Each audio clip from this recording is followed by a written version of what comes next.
Despite trying to be as objective as a reviewer as possible, sometimes you do play favorites when it comes to what you cover. Don't get me wrong, it never affects the score of the review, ever. But there's so many games to cover nowadays. So when a company has proven themselves over a period of time, or constantly gives you review code even when you don't request it, you end up wanting to cover it, even if your schedule didn't account for it. Wayforward is one of those companies that fall into that category for me. They always produce solid games with unique charms to them. Whether it be the Shantae series or Mighty Switch Force, they produce games that may not blow anyone out of the water, but definitely are worth a player's time for their target audiences. This time around, however, things are unique, because this isn't an established game IP they are working with, but a remade movie franchise. The Mummy Demastered comes to the Xbox One, the PS4, the Nintendo Switch, and Steam for the PC on October 24th, 2017 for $19.99. It's a Metroidvania game putting you in the world of the 2017 Mummy movie. Yes, I know, the movie didn't exactly do well at the box office or with critics, but that doesn't necessarily mean that the game will follow in its footsteps. So, can Wayforward bandage enough of this franchise's holes to create a must-have experience? Or will you be screaming for your own mummy by the time you're done playing? That's what I'm here to find out. But before I begin, this key was obtained from Wayforward for the purposes of review. That won't change my opinion of the game in the end, but you should know that because of FTC guidelines, as well as the whole morals thing, you know? So let's start with the core of the Mummy Demastered experience, the gameplay. It shouldn't surprise you that Wayforward has developed a simple Metroidvania here. I mean, they're sort of known for the Shantae series, but the focus on the combat is less about using split ends to take out baddies, and more about gunpowder and projectiles. Your agent has an assault rifle with unlimited bullets, and can switch to 2 different weapons with limited ammo. He can jump a little bit and do a dodge roll, but as you go through the game and collect more weapons and skill scrolls, you'll be able to climb on ceilings or even walk underwater. You'll also get a grenade as a secondary weapon, which could be used to unlock new areas or do massive damage from afar. That makes combat rather simple and straightforward. Shoot enemies until they are dead. Or re-dead, considering a lot of these enemies are zombies and mummies. Enemy movement patterns are rather basic, whether it be just hopping around like magical jumping beans, or shielding themselves for a brief period of time, forcing you to stop attacking, and then attack when they put their guard down. While the game can throw a bunch of enemies at you at once, you never end up feeling overwhelmed by these enemies, because you're a lot faster than them, meaning you can get out of damage rather quickly if things go awry. As to your offense, I have to admit that the arsenal here just doesn't do it for me. You will end up relying a bit on your secondary weaponry to easily get through certain sections, and they do pack a punch to take enemies down. It helps that ammo seems to drop like YouTube drops the ball when it comes to communication with their creators, aka it drops all the time. But while there are unique ranges and firepower to each weapon, something about this combat made it feel like all the weapons ended up being similar, partly due to the level design. Like the flamethrower has a range that I didn't expect and was able to hit a lot of enemies. Sure, the harpoon gun was a more accurate and piercing weapon, but the way that enemies came about and the way you use the weapons in this game, I don't think you get the real chance to take advantage of these elements as much as I would want to. And a good amount of that has to do with the level design. You're so closed in most of the time that you don't really have a lot of places to aim other than, well, right in front of you.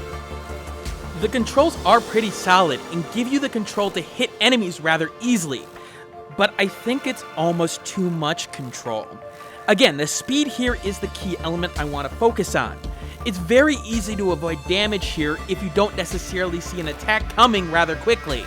I think being a little looser or a little bit slippier could have served this gameplay a bit better in the control space, considering that the windows of dodging when it comes to the regular gameplay is higher than I would expect. Yes, I am indicating that the controls are too sharp. Hey, if it doesn't support the gameplay, it doesn't fit, and for me, it didn't fit here. Well, at least in the combat portion of things. See, when it comes to the platforming, that's a different story. Some of the jumps in this game that it wants you to do are pretty damn precise, to the point where slippier controls wouldn't have worked.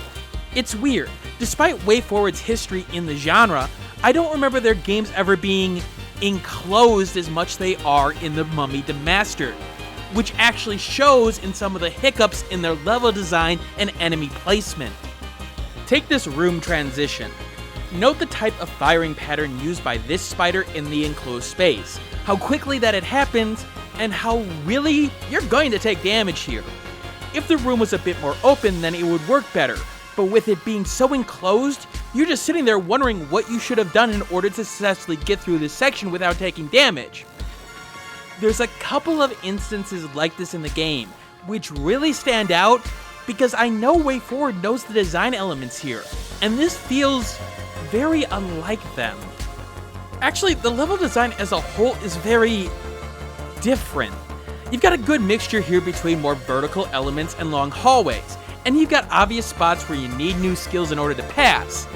Then you've got some spots where it's not so obvious. Like, I get that there's a skill to get you to run and make a jump, but I would never have thought to use it here given some of the other designs in the game. This is where I want to make clear that when it comes to the Mummy Demastered's gameplay, inconsistency is the name of the game. And it's not a consistent inconsistency, more like an inconsistent, consistent inconsistency. Try to say that 3 times fast, but maybe I should explain what I mean. For 85% of the game, you get the solid action in Metroidvania that you would expect from Wayforward. I mean, it's a little different from normal, but you know what? There's still that familiar smell to it. It doesn't blow you away, but it doesn't necessarily bore you either. But for 15% of the game, you get these segments that are so out there. And the thing is, the problems of these segments are so random. Sometimes it's the enemy placement. Sometimes it's a platform that's placed just slightly in the wrong spot to make a jump a bit more difficult than I think they intended.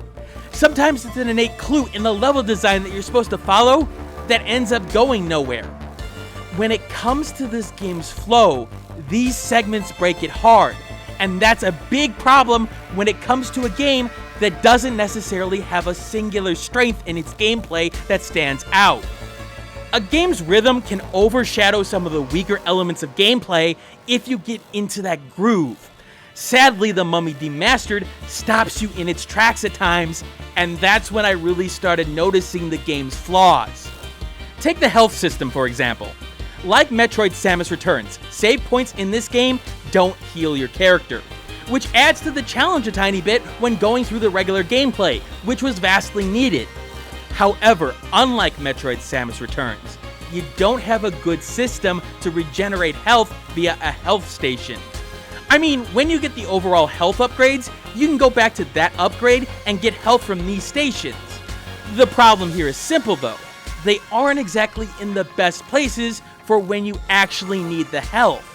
So when you truly need a pick-me-up, like let's say before a boss battle, it's either going all the way over to the health upgrade and then hope you don't blow your ammo and health on the way back, or instead, you end up doing what you see on screen right now. Resetting the enemies and breakables on screen, gaining a tiny bit of health over and over again, and doing that repeatedly. Sometimes up to 10 minutes in the late game. Why? You know people are gonna want to get health before a big fight. Why not just reset the health to begin with? It's just frustrating and waste my time. Now you may argue that it would be easier just to go get the health upgrade. Maybe, but then you have to worry about wasting ammo. And because of enemy layout, you can easily grind these parts without really worrying in terms of these resetting enemies. Which sucks, because this happens before the actual challenges of the game, the boss fights. The dodge periods here are shorter, and the enemy attacks are fast enough where you can't outrun them if you don't react with some quickness. It's the only time that I actually died in the game, with one exception at the end run. Now, these bosses are bullet sponges for sure, but considering the lack of bite of several of their attacks, it ends up being a battle about endurance more than anything else, and it still works. Granted, it doesn't help that sometimes the hit detection can be, well, dodgy. I'm pretty sure this laser should have filleted me.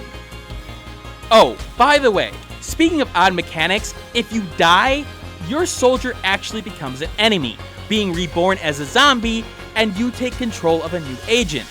The new agent will have to grab your gear upgrades back by killing that soldier that's turned into a zombie. Now, it's a fun idea, but its execution is meh. I mean, mostly because you have to regain the health again, as I mentioned before, once you get your health upgrades back. And considering this happened mainly on boss fights, well, you know, more grinding. The biggest problem in my mind when it comes to the Mummy Demastered has to be the content itself, specifically the length.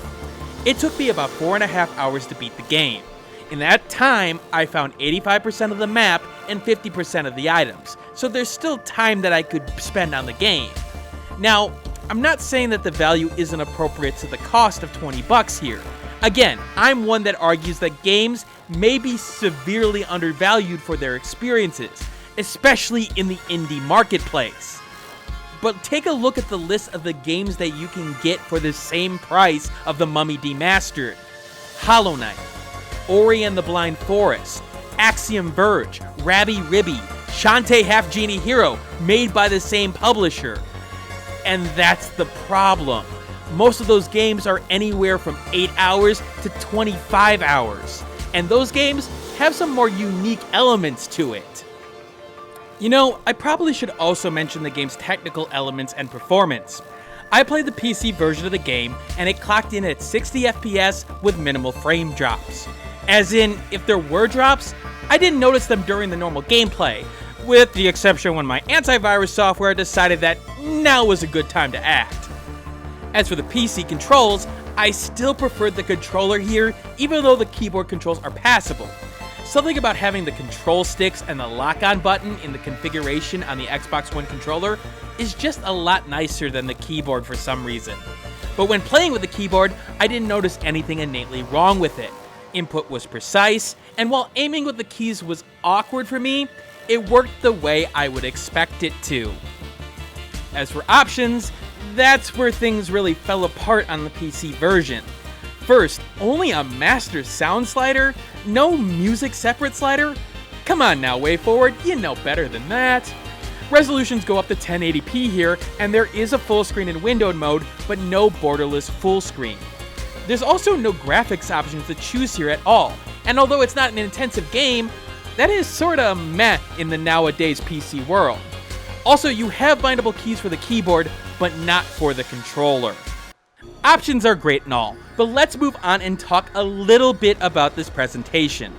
At first glance, this may not be the Wayforward experience that you've come to expect. Most of their games are bright in color, with cartoon-like aesthetics. As you can see on the screen here, the Mummy Demastered is pretty far in the other direction. A lot of dark and muddied colors to match the dark universe that the series is trying to set up.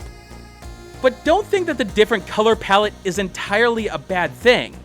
You still got a great amount of detail in both the foreground and the background here. The red tint through the windows here may give a real Castlevania vibe to things, but the little detail of it highlighting the bricks is a real nice touch. In addition, I love the use of multiple layers in terms of the backgrounds here, like this desert area for example, where you got this real idea of depth coming into it. As the creature and character design, the animation is the star of the show here. The animation of our soldier running through or shooting down via his crotch is pretty clean, and monsters' movement patterns give them their own unique sense of life. In fact, the animations in this game, in a sense, are sorta hypnotic. I know that Wayforward is solid in this area, again, the Shantae franchise, but this is where I could tell that they were really involved with this project, even if the art style is completely different from what I'd normally expect. But back to the creature designs. Things are rather simple here as most creatures only use a couple of colors, and having enough detail to give the characters some unique element, like these rats having these plague-like feature to them, meaning it's clear they are bearers of disease. The game doesn't go overboard here with detail, luckily, which is nice because it allows focus on that singular detail. There's also some nice iconic yet an altered element designs here, like the Scarab Beetle boss battle with the second eye under its shell. Like, I really wanted one of these in statue or doll form. The colors are nice, and the features work well into the attacks that it throws at you. The color work is pretty noteworthy too, as the use of multiple tones to imply shadow or depth are put on display. Once again, it gives a layer of detail that's simple yet effective. The best example of this is the forest area, with its evergreen trees combined with the luminescent moon and cloudy skies. You get a good variety of environments in your adventures in The Mummy Demastered, and each of them are pretty memorable. I will say some of the lesser effects in the presentation may not exactly work. When an enemy dies, it can blow up in a pseudo-explosion that feels very Ghost and Goblin-esque. It doesn't necessarily work for me. In addition, some of the smaller effects like you see from the slime dropping the spiders, on close inspection doesn't really work either. The effect just doesn't seem to flow well with the animation. And sometimes detail is missing entirely, like something to this green water to indicate that it's acidic. Give it a bubble here and there or something like that. As for sound, it's pretty simple and straightforward here. Gun sounds are reasonable, little hints when attacks are coming, the usual you would expect from the Metroidvania genre. In fact, it's pretty much nothing that you haven't heard before, and is only worth mentioning to say that it's not bad. That's pretty much it. Listen to hear what I'm talking about.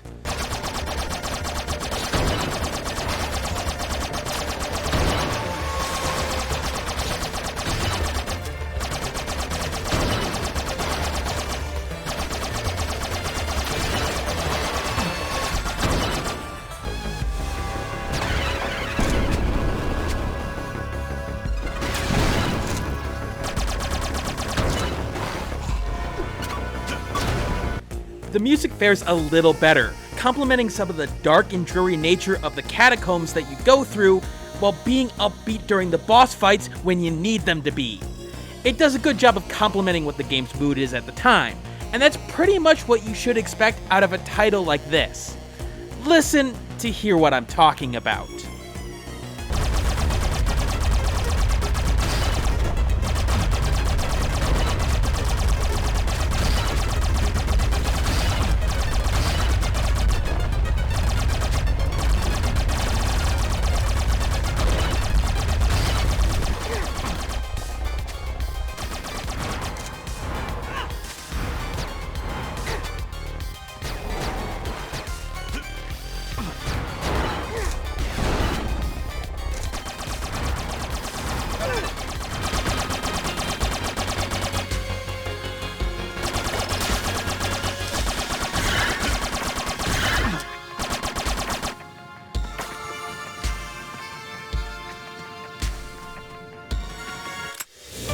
But here's the thing about the presentation as a whole. Something is missing. And this is where it gets hard to really judge objectively the game in question. See, Wayforward for me always has that X factor to their games. Whether it be DuckTales, whether it be Shantae, there's something always unique to their presentation. And it comes through in the innate charm of what they are presenting. There's love put into their worlds, their characters. And while The Mummy Demastered has the technical side of things down presentation-wise, something just feels off. It doesn't grab me like the other games do. It feels like, I don't want to say that they didn't put love into it, it's obvious with the work that they did that they have put pride and put forward a reasonable product. It's just, this game isn't charming. Part of that lack of charm can be seen very clearly in the story. This is supposed to be a tie-in to the 2017 Mummy reboot, as you take the reins of a prodigium soldier fighting monsters and the servants of Princess Ahmet. Your job is to stop her from working with ancient gods and deities, from destroying life and taking over the world, blah blah blah blah blah. To be quite honest, the way the game's story was presented immediately put me to sleep. Most of it comes through communication and exposition through Dr. I'm pretty sure he has a name, but I'm pretty sure the game didn't tell me. He basically throws a piece of text on the screen explaining to you what you're supposed to do. Great, wonderful, except it does nothing to really build any worthwhile interest in it. They are throwaway paragraphs that hold the gameplay together, and they feel lifeless. Like it came from some writer that worked with the movie and passed it on to Wayforward. I mean, it does not feel like Wayforward had any input into this writing at all. Sure, Princess Ahamut yells at you once in a while saying that she is gonna kill you and everything like that. But what makes her a unique and interesting villain? Why should I consider her a monster? You know, the whole reason that you'd be interested in the Mummy franchise in the first place. It's not really given. She sounds like any typical bad guy you'd run across. It's almost feeling like the game expects you to know the plot of the movie. But even then, I don't see this working in terms of a story. It's more of a summary plot more than anything. There's no extras that fans of the movie could really latch onto. It's just sorta there. It's missing charm. That's the big problem, and why The Mummy Demastered fails compared to Wayforward's other work. The Shantae series has interesting characters and good jokes to get a smile out of you, for example. Here, it feels like the structure of the story is corporate in nature. Here's a bunch of points that you have to say, and don't you dare change any of them to try to give the plot more je ne sais quoi. I know that's something that I cannot prove, that maybe Wayforward themselves just didn't produce a good plot out of this. But I can't help but look at their other work, like DuckTales Remastered or A Boy and His Blob, and wonder why this one is so different from those others. To me, the studio's interference or stubbornness regarding the Mummy's plot is what explains it for me. Which leads me to my final verdict. A game that's solid in a bunch of aspects. It's obvious that Wayforward knows what they are doing in the Metroidvania genre, even if they aren't going for a Hollow Knight or Symphony of the Night experience. The combat here is fun, and the game does have a flow to it. But with so many other experiences out there in the Metroidvania genre, The Mummy Demastered just doesn't end up comparing well to them. It's shorter compared to others in the genre, the story feels like it's sort of forced in there for the branding, and frankly, it just misses that charm element that other games by Wayforward have. Now, while it's solid, you have to understand that my scoring system is about buyability more than a straightforward good or bad rating. And because it doesn't do enough to stand out to make you want to play it now, The Mummy Demastered suffers a lot in my final verdict, a 68 out of 100. Meaning it's something that you'll want to wait until there's a significant sale on. But like always, that doesn't take into account my enhancer system. Games are too specialized, and there's too many tastes out there for a single score to be entirely useful, at least in my opinion. So while the base score is focused on objectivity, I have enhancers to modify it for the more subjective elements of gaming. So if you fall into one of the following enhancer categories, add or subtract the score to the base score of the game. If the first digit of your score changes, then refer to my scoring guide in the description below to see where the game falls for you now. And the light blue enhancers are ones that I fall into, just to give you a tiny bit more information in case my objective analysis still has bias to it. Coming up next will be a critical eye on Holy Potatoes, What the Hell, then a longer game design video. I will be starting Knights of Azure 2 during this time, which will be the next big review most likely. And all I ask for at this point is simple. Give your feedback on this review in the comments section below, so I can become a better creator and give you guys more of what you want and less of what you don't. Until next time, this is Dragnix signing out, and as always, keep on gaming.